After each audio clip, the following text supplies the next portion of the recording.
ಅವರೇನೋ ಖುಷಿಯಾಗಿ ಸಾಲ ಕೊಟ್ಟಾಗ ನಿಮ್ ಹೊಗಳ್ಕೊಂಡು ಹೋಗ್ಬಿಡ್ತಾರೆ. ಆದ್ರೆ ಸಾಲ ತಗೊಂಡು ಹೋದ್ಮೇಲೆ ನೀವು ಕೇಳಕ್ ಹೋದಾಗ ನಿಜವಾಗ್ಲೂ ನಿಮ್ಗೆ ಅದರ ಅರಿವಾಗುತ್ತೆ. ನಮಸ್ತೆ ಪ್ರೀತಿ ವೀಕ್ಷಕರೇ. ಈ ಬಡ್ಡಿ ಕೊಡೋದು, ಬಡ್ಡಿ ತಗೊಳ್ಳೋದು, ಫೈನಾನ್ಸು ಈಗ ತುಂಬಾ ಮಾತು ಬರ್ತಾ ಇದೆ. ಫೈನಾನ್ಸ್, ಮೈಕ್ರೋ ಫೈನಾನ್ಸ್ ಕಂಪ್ನಿಗಳು ತುಂಬಾ ಸಾಲ ಕೊಟ್ಟಿದ್ದಾವೆ. ಸಾಲ ವಸೂಲಿ ಮಾಡಕ್ಕಾಗದೆ ಜನರನ್ನೆಲ್ಲ ಬೆನ್ನತ್ಕೊಂಡು ಹೋಗ್ತಾ ಇದ್ದಾರೆ. ಜನರು ಎಲ್ಲ ಬೀದಿ ಪಾಲಾಗ್ತಾ ಇದ್ದಾರೆ. ಸರ್ಕಾರ ಈ ವ್ಯವಸ್ಥೆ ಒಂದು ಇಕ್ಕಟ್ಟಿಗೆ ಬಂದು ನಿಂತಿದೆ. ಇದು ಸುದ್ದಿ. ಆದ್ರೆ ಇದಕ್ಕೆ ನನ್ನ ಸ್ಪಂದನೆ ನಿಮ್ಗೆ ತಮ್ಮನೇನಲ್ಲೇ ಕಾಣ್ತಾ ಇದೆ. ಏನದು? ಸಾಲ ಕೊಡೋದಕ್ಕಿಂತ ಮುಂಚೆ ಯೋಚಿಸಿ, ದುಡ್ಡನ್ನ ಬಡ್ಡಿಗೆ ಬಿಡೋ ಮುಂಚೆ ಯೋಚಿಸಿ, ದುಡ್ಡನ್ನ ಬಡ್ಡಿಗೆ ಬಿಡೋ ಮುಂಚೆ ಯೋಚಿಸಿ. ಖಂಡಿತ. ಯಾಕೆಂದ್ರೆ ನಾನು ಈ ಮಾತನ್ನ ಮಹಿಳೆಯರಿಗೋಸ್ಕರ ಹೇಳ್ತಾ ಇದ್ದೀನಿ. ಒಂದು ಸ್ವಲ್ಪ ಕಡಿಮೆ ಜನರು ಗಂಡಸರಿಗೋಸ್ಕರ. ಈ ಪುರುಷರು ಮತ್ತೆ ಮಹಿಳೆಯರ ಒಂದು ಬ್ಯಾಲೆನ್ಸ್ ತಗೊಂಡ್ರೆ ಈ ಹಣಕಾಸು ಬಡ್ಡಿ ವ್ಯವಹಾರದಲ್ಲಿ ಜಾಸ್ತಿ ಇರೋದು ಹೆಣ್ಮಕ್ಳು. ಅದರಲ್ಲೂ ಕರ್ನಾಟಕದಲ್ಲಂತೂ ಜಾಸ್ತಿ ಜನ ಹೆಂಗಸರು ಮನೇಲಿ ಕೂತ್ಕೊಂಡು ಗಂಡನ ಹತ್ರ ಒಂದ್ 10-20 ಸಾವಿರ ತಗೊಳ್ಳೋದು, ಅದನ್ನ ತನ್ನ ಚೀಟಿ ಗುಂಪುಗಳಲ್ಲಿ ಹಾಗೆ ಬೇರೆ ಕಡೆ ಎಲ್ಲ ಬಡ್ಡಿಗೆ ಬಿಡುವಂಥದ್ದು. ಈ ಬಡ್ಡಿಗೆ ಬಿಟ್ರೆ 10 ಸಾವಿರಕ್ಕೆ 10 ರೂಪಾಯಿ, ಅಲ್ಲ 1 ಸಾವಿರಕ್ಕೆ 10 ರೂಪಾಯಿ, ಈ ತರ 100 ರೂಪಾಯಿ 10 ರೂಪಾಯಿ, ಈ ತರ ಎಲ್ಲ ಕಮಿಷನ್ ಇಟ್ಕೊಂಡ್ಬಿಟ್ಟಿರ್ತಾರೆ. ನಿಜವಾಗಿ ಹೇಳ್ತೀನಿ, ನನಗೆ ಇದ್ರ ಬಗ್ಗೆ ಅಷ್ಟು ಮಾಹಿತಿ ಇಲ್ಲ. ಆದ್ರೆ ತುಂಬಾ ಜನ ನನ್ನ ಸ್ನೇಹಿತೆಯರು ಮತ್ತೆ ಆಫೀಸಲ್ಲಿ ಎಲ್ಲ ಕಡೆ ನೋಡಿದ್ದೀನಿ. ರಿಯಲಿ ನನಗದು ತುಂಬಾ ಇಷ್ಟವಾಗದ ವಿಷಯ. ಯಾಕಂದ್ರೆ ನಾನು ಯಾಕೆ ಅಂತ ಹೇಳ್ತೀನಿ ನಿಮ್ಗೆ. ಅದಕ್ಕಿಂತ ಮೊದಲನೇದಾಗಿ ಈ ಬಡ್ಡಿಗೆ ಬಿಡೋದಿದೆಯಲ್ಲ, ಬಡ್ಡಿಗೆ ಅವ್ರದ್ದು ಬಿಡೋರು ಸೈಕಾಲಜಿ ಏನಿರುತ್ತೆ ಅಂತಂದ್ರೆ, ನಾನು ಮನೇಲಿ ಇದ್ಬಿಟ್ಟು ಏನು ಕೆಲಸ ಮಾಡಕ್ಕಾಗಲ್ಲ, ಹೊರಗಡೆ ಹೋಗಕ್ಕಾಗೋದಿಲ್ಲ. ಸೊ ಆದ್ರಿಂದ ಈ ಗಂಡನ ಅಥವಾ ಬೇರೆ ಯಾರಾದ್ರೂ ಒಂದ್ ಸ್ವಲ್ಪ ಕುಟ್ಕೊಂಡಿರೋ ದುಡ್ಡು ಇಟ್ಕೊಂಡು ಏನ್ ಮಾಡೋಣ, ಸ್ವಲ್ಪ ಹೊರಗಡೆ ಹೋಗಿ ದುಡ್ಕೊಂಬರ್ಲಿ. ದುಡ್ಡನ್ನು ದುಡಿಸುವ ಒಂದು ಮನಸ್ಸು ಖಂಡಿತ ಒಳ್ಳೇದು. ದುಡ್ಡನ್ನ ದುಡಿಯೋದಕ್ಕೆ ಬಿಡ್ಬೇಕು, ಅದು ಅಲ್ಲವೇ ಅಲ್ಲ ಅಂತ ನಾನು ಹೇಳೋದಿಲ್ಲ. ತುಂಬಾ ಒಳ್ಳೆಯ ಬುದ್ಧಿ ಅದು. ಆದ್ರೆ ಅದನ್ನ ಹೇಗ್ ಮಾಡ್ಬೇಕು ಅದು ಬಹಳ ಮುಖ್ಯ. ದುಡ್ಡನ್ನ ನೀವು ಯಾವ್ದಾದ್ರು ಒಳ್ಳೆಯ ಗೌರ್ಮೆಂಟ್ LIC ಪಾಲಿಸಿನಲ್ಲಿ ಹಾಕ್ಬೋದು. ಆಮೇಲೆ ಸುಕನ್ಯಾ ಸಮೃದ್ಧಿ, ನಿಮ್ ಹೆಣ್ಮಕ್ಳಿದ್ರೆ ಅಲ್ಲಿ ಹಾಕ್ಬೋದು. ಅಂಚೆ ಇದ್ರಲ್ಲಿ ಕಟ್ಬೋದು. ಆಮೇಲೆ ಫ್ರೀ ಇಡ್ಬೋದು. ಗೋಲ್ಡ್ ಅಲ್ಲಿ ಗೋಲ್ಡ್ ಬಾಂಡ್ಸ್ ಇದೆ. ತುಂಬಾ ಈ ತರ ಹೂಡಿಕೆಗಳಿದಾವೆ. ಅಲ್ಲಿ ನಿಮ್ಮ ಇದು ಬರುತ್ತೆ. ಅಲ್ಲಿ ನೀವು ಮಾಡೋದಿಲ್ಲ, ಅಲ್ಲಿ ಈ ಹೆಣ್ಮಕ್ಳು ವ್ಯವಹಾರ ಮಾಡೋದಿಲ್ಲ. ಏನಿದ್ರು ಅಲ್ಲಿಯ ಸುತ್ತಮುತ್ತಲು ಇರೋರಿಗೆ, ತುಂಬಾ ಅವಶ್ಯಕತೆ ಇರೋರು ಬಂದ್ ಕೇಳಿದಾಗ ದುಡ್ಡು ಕೊಟ್ಬಿಡೋದು. ಆಮೇಲೆ ಬಡ್ಡಿಗೋಸ್ಕರ ಫೋನ್ ಮಾಡೋದು, ಬಡ್ಡಿಗೋಸ್ಕರ ಕೇಳೋದು, ಫುಲ್ ತಲೆ ಕೆಡ್ಸಿ ಚಿತ್ರಾನ್ನ ಮಾಡ್ಬಿಡೋದು, ಬಾಯಿಗೆ ಬಂದ ಮಾತಾಡೋದು, ಇದೆಲ್ಲ ತುಂಬಾ ನಡೀತಾ ಇರುತ್ತೆ. ಇದು ತುಂಬಾ ಸರಿಯಾದ ಕ್ರಮನೇ ಅಲ್ಲ. ನಿಮ್ಮ ಹತ್ರ ದುಡ್ಡು ಇದೆಯಾ, ಈ ತರ ಪಾಸಿಟಿವ್ ಆಗಿರುವಂತಹ ಯಾವ್ದಾದ್ರು ವಿಷಯದಲ್ಲಿ ತೊಡಗಿಸಿ. ಅಥವಾ ನೀವು ಯಾವ್ದಾದ್ರು ಒಂದು ಒಳ್ಳೆಯ ಕಂಪ್ನಿನೋ ಯಾವ್ದೋ ಒಂದು ಇದ್ರಲ್ಲಿ ಸ್ವಲ್ಪ ತಿಳ್ಕೊಂಡು ಇನ್ವೆಸ್ಟ್ಮೆಂಟ್ ಮಾಡಿಸಿ.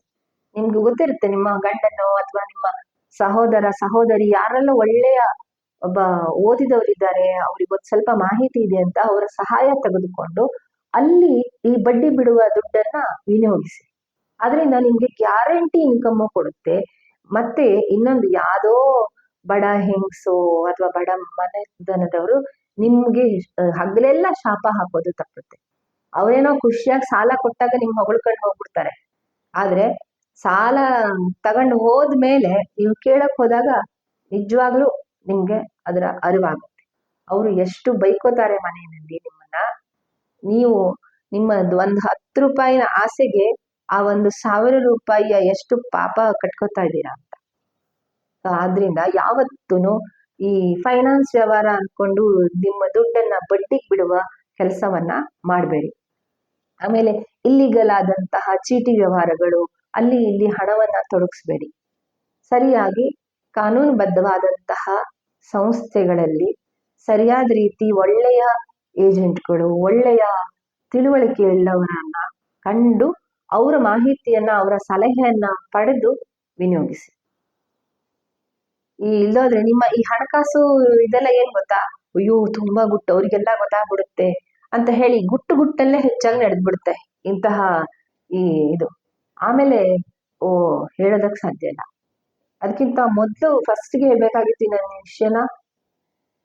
ಇಲ್ಲೇ ನನ್ನ ಒಂದು ಸರ್ಕಲ್ ಅಲ್ಲೇ ಒಂದ್ 2-3 ಇನ್ಸಿಡೆಂಟ್ ಹೇಳಿ ನಾನು ಇದನ್ನ ಮುಗಿಸ್ತೀನಿ ಏನಾಗುತ್ತೆ ಅಂತ. ಈ ಬಡ್ಡಿ ಬಿಡೋರು ಯಾವ್ದೋ ಒಬ್ರು ಒಂದು 3 ಲಕ್ಷ ಚೀಟಿ ಹಾಕೊಂಡ್ಬಿಟ್ಟಿದ್ದಾರೆ. ಆ ಚೀಟಿಯನ್ನ ಯಾರ ಕೈಲಿ ಹಾಕ್ಸಿದ್ದಾರೆ? ಇನ್ನೊಬ್ಬ ಗೌರ್ಮೆಂಟ್ ಎಂಪ್ಲಾಯಿ ಹೆಸರಲ್ಲಿ ಹಾಕ್ಸಿದ್ದಾರೆ. ಆ ಗೌರ್ಮೆಂಟ್ ಎಂಪ್ಲಾಯಿ ಇಬ್ರು ಸ್ನೇಹಿತೆಯರು. ಆ ಗೌರ್ಮೆಂಟ್ ಎಂಪ್ಲಾಯಿ ಮತ್ತೆ ಬಡ್ಡಿ ಈ ಚೀಟಿ ಮೂಲಕ ಸಾಲ ತಗೊಂಡ ಹೆಣ್ಮಗಳು ಇಬ್ರು ಸ್ನೇಹಿತೆಯರು. ಇವರು ಸ್ನೇಹಿತೆ ಅಂತ ಹೇಳಿ ತಮ್ಮ ಹೆಸರನ್ನ ಕೊಟ್ಟು ಅದರಿಂದ ಬಡ್ಡಿ ಇರುವ ಆ ಚೀಟಿ ಸಾಲವನ್ನ ಕೊಡ್ಸಿದ್ದಾರೆ. ಈ ಚೀಟಿ ಸಾಲ ತಗೊಂಡವರು ಕಟ್ಟದೇ ಇಲ್ಲ ಬಡ್ಡಿನ. ಅದಕ್ಕೆ ಚೀಟಿಯವ್ರು ಏನ್ ಮಾಡಿದ್ದಾರೆ, ಈ ಹೆಸರಲ್ಲಿ ಕೊಡ್ಸಿದಲ್ಲ ಗೌರ್ಮೆಂಟ್ ಎಂಪ್ಲಾಯಿ ಅವ್ರನ್ನ ಹಿಡ್ಕೊಂಡ್ಬಿಟ್ಟಿದ್ದಾರೆ. ಆಕೆ ಅದಾಗ್ಲೇ ಅಂಗವಿಕಲೆ, ಜೊತೆಗೆ ಮನೇಲೆಲ್ಲ ತುಂಬಾ ಸಮಸ್ಯೆ ಇದೆ. ಈಗ ಅವರು ಈ ತಾನು ಯಾವತ್ತು ತೆಗೆದುಕೊಳ್ಳದ ಈ ಬಡ್ಡಿ ಚೀಟಿ ಸಾಲಕ್ಕೆ ಬಡ್ಡಿ ಕಟ್ತಿದ್ದಾರೆ. ಅದೇನು ಬಡ್ಡಿ ಕಟ್ಟುವ ಒಂದು ವಿಷಯ ಹೇಳೋದೇ ಬೇಡ, ಅದೇನು ಲೆಕ್ಕ ಇಲ್ಲ ಪತ್ರ ಇಲ್ಲ. ಬೇರೆ ಕಡೆ ಎಲ್ಲ ಹೋದ್ರೆ ಅವ್ರಿಗೆ 3% ಸಾಲ ಸಿಗುವಂತಹ ಕೆಟಗರಿ, SC ST ಈ ತರ. ಆಮೇಲೆ ಬೇರೆ ಮಹಿಳೆಯರ ಇದರಲ್ಲಿ ಬೇರೆ ಬೇರೆ ಕೋಟಾದಲ್ಲಿ ಬೇರೆ ಬೇರೆ ಇದರಲ್ಲಿ ಅವ್ರಿಗೆ ಅಷ್ಟು ಕಡಿಮೆ ಇದರಲ್ಲಿ ಸಾಲ ಸಿಗುತ್ತೆ. ಆದ್ರೂ ಅವ್ರು ಹೋಗಿದ್ದು ಚೀಟಿಗೆ. ಅಲ್ಲಿ ಚೀಟಿನಲ್ಲೂ ಚೀಟಿ ಹಾಕಿದ ತಕ್ಷಣ ಸಾಲ ಸಿಗುತ್ತೆ ಅಂತ ಸಾಲ ತಗೊಂಡ್ಬಿಟ್ರೆ, ಸಾಲ ಸುಲಭವಾಗಿ ಸಿಗುತ್ತೆ ಅಂತ ಚೀಟಿ ಹಾಕೋದು ಹೆಚ್ಚಾಗಿ.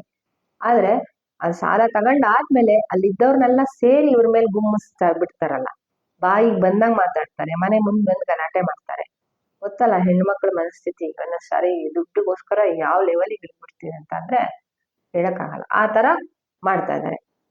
ಸೊ ಇದರಿಂದ ಏನಾಗಿದೆ, ಆ ಮನುಷ್ಯ ವ್ಯಕ್ತಿ ಇದಾರಲ್ಲ ಗೌರ್ಮೆಂಟ್ ಎಂಪ್ಲಾಯಿ, ಅವ್ರ ಬದುಕು ನಿಜವಾಗ್ಲೂ ಹೈರಾಣ ಆಗೋಗಿದೆ. ಇನ್ನೊಬ್ಬ ನನ್ನ ಸ್ನೇಹಿತೆ, ಅವಳು ಅಷ್ಟೇ ಬಡ್ಡಿಗೆ ತುಂಬಾ ಜನ ಹುಡುಗರಿಗೆ ಕೊಟ್ಕೊಂಡ್ಬಿಟ್ಟಿದ್ದಾಳೆ. ಆ ಹುಡುಗರು ಸಾಲನೇ ತೀರ್ಸಲ್ಲ, ವಾಪಸ್ಸು ಕೊಡಲ್ಲ. ಇವ್ರ ಹತ್ರ ಇರೋ ದುಡ್ಡು ಹೋಗಿದೆ, ಆ ಬಡ್ಡಿನೂ ವಾಪಸ್ ಬಂದಿಲ್ಲ. ಸೊ ಅಲ್ಲಿಗೆ ಇವಳು ಬೊಬ್ಬೆ ಹೊಡಿತಾ ಇದ್ದಾಳೆ, ದುಡ್ಡು ಕೊಟ್ಟು ಹೋಯ್ತು ನನ್ನ ದುಡ್ಡು. ಹಾಗೆ ಇನ್ಯಾವುದೋ ಒಬ್ರು, ಅವರು ಹಾಗೇನೆ ಈ ಫೈನಾನ್ಸ್ ಅಂತ ಈ ಮೈಕ್ರೋ ಫೈನಾನ್ಸ್ ಇಂದ ಸಾಲ ತೆಗೆದುಕೊಂಡಿದ್ದಾರೆ, ಯಾವ್ದೋ ಮನೆ ರಿಪೇರಿ ಇಂಥವಕ್ಕೆಲ್ಲ. ಅವರು ದಿನ ಬೆಳಗಾದ್ರೆ ಬಂದು ಮನೆ ಎದುರುಗಡೆ ಜಗಳ ಮಾಡ್ತಾರೆ. ಸೊ ಈಗ ಇವರಿಗೆ ಮತ್ತೇನು ಮಾಡಿಕೊಳ್ಬೇಕು ಅನ್ನೋ ಪರಿಸ್ಥಿತಿ ಬರ್ತಾ ಇದೆ. ಆದ್ರಿಂದ ಈ ಸಾಲ ತೆಗೆದುಕೊಳ್ಳೋದು ಎಷ್ಟು ತಪ್ಪೋ, ಸಾಲ ಈ ತರ ಇಲ್ಲಿಗಲಿ ಅಥವಾ ಇನ್ಯಾವುದೋ ಬಡ್ಡಿ ಆಸೆಗೆ ಕೊಡೋದು ಬಹಳ ದೊಡ್ಡ ತಪ್ಪು. ಇದನ್ನ ಯಾವತ್ತೂ ಮಾಡ್ಬೇಡಿ. ಮೈಕ್ರೋ ಫೈನಾನ್ಸ್ ಇದೆಲ್ಲ 11 ವರ್ಷಗಳ ಹಿಂದೆ ಜೋರಾಗಿ ಕುಟ್ಕೊಳ್ತು. ಇವತ್ತಿಗೂ ಬೆಂಗಳೂರಲ್ಲಿ ಸುಮಾರು ಕಂಪನಿಗಳಿದ್ದಾವೆ, ಇಲ್ಲೂ ಮೈಸೂರು ಅಲ್ಲಿ ಎಲ್ಲ ಇಡೀ ರಾಜ್ಯದ ಇದೆ. ಅದು ಆಕ್ಚುಲಿ ಬಾಂಗ್ಲಾದಲ್ಲಿ ಬಂದಂತಹ ಒಂದು ಆರ್ಥಿಕ ಕ್ರಾಂತಿ. ಅದು ಸರಿಯಾಗಿ ಮಾಡಿದ್ರೆ ಆರ್ಥಿಕ ಕ್ರಾಂತಿ ಆಗೋದು. ಆದ್ರೆ ಇದು ದುಡ್ಡಿನ ದುರಾಸೆಗೆ ಬಿತ್ತು ಜನ ಮತ್ತು ಮೈಕ್ರೋ ಫೈನಾನ್ಸ್ ಕಂಪನಿಗಳು ಇಬ್ರದ್ದು ತಪ್ಪಿದೆ ಅದರಲ್ಲಿ. ಹಾಗಾಗಿ ಇಬ್ರು ಕೂತ್ಕೊಂಡು ಈಗ ಆರ್ಥಿಕ ಕ್ರಾಂತಿ ಹೋಗಿ ಈಗ ಆರ್ಥಿಕ ಏನು ದೊಡ್ಡ ಸಂಕಷ್ಟ ಆಗಿದೆಯಲ್ಲ ಅದ್ರ ಬಗ್ಗೆ ಮಾತಾಡ್ತಾರೆ ಮುಖ್ಯಮಂತ್ರಿಗಳು. ಹಾಗೆ ಅದಕ್ಕೆ ಸಂಬಂಧಪಟ್ಟ ಇಲಾಖೆಗಳೆಲ್ಲ ಇನಿಷಿಯೇಟಿವ್ ತಗೋತಾ ಇದ್ದಾರೆ, ಮಾಡ್ತಾರೆ. ಬಟ್ ಈಗ ಸಮಾಜದಲ್ಲಿ ನೀವು ಕೇಳುಗರಾಗಿ ವೀಕ್ಷಕರಾಗಿ ಏನನ್ನ ಅರ್ಥ ಮಾಡ್ಕೋಬೇಕು ಅಂತಂದ್ರೆ, ಬಡ್ಡಿಗೆ ದುಡ್ಡನ್ನ ದಯವಿಟ್ಟು ಬಿಡಬೇಡಿ. ಬೇರೆ ಒಳ್ಳೆ ಕಡೆ ಲೀಗಲ್ ಆಗಿರುವಂತಹ ಕಡೆ ವಿನಿಯೋಗಿಸಿ. ಬೇರೆಯವ್ರ ಶಾಪನೂ ಬೇಡ, ಹಾಗೆ ಎಕ್ಸ್ಟ್ರಾ ದುಡ್ಡು ದುಡಿದು ನೀವು ಮನೆ ಕಟ್ಟಿ ಒಡವೆ ಮಾಡಿಸಿ ಇನ್ನೇನೋ ಮಾಡೋದು ಬೇಡ ಅಂತ ಹೇಳ್ತಾ ಇವತ್ತಿನ ಸಂಚಿಕೆನ ಮುಗಿಸ್ತಾ ಇದ್ದೀನಿ. ಹೌದು ಅಂತೀರಾ, ಇಲ್ಲ ಅಂತೀರಾ? ಹೌದಾದ್ರೆ ದಯವಿಟ್ಟು ಲೈಕ್ ಮಾಡಿ, ಇಲ್ಲ ಅಂದ್ರೆ ಯಾಕಂತ ಕಮೆಂಟ್ ಅಲ್ಲಿ ಹೇಳಿ. ನಾನು ಓಪನ್ ಆಗಿ ಮಾತಾಡೋದಕ್ಕೆ ರೆಡಿ ಇದ್ದೀನಿ. ಹಾಗೆ ಬೇರೆಯವ್ರಿಗೂ ಇದ್ರ ಬಗ್ಗೆ ಶೇರ್ ಮಾಡಿ. ಜನರಲ್ಲಿ ಸ್ಪಂದನೆ ಸ್ವಲ್ಪ ಆದ್ರೂ ಹೃದಯದಿಂದ ಬರಲಿ.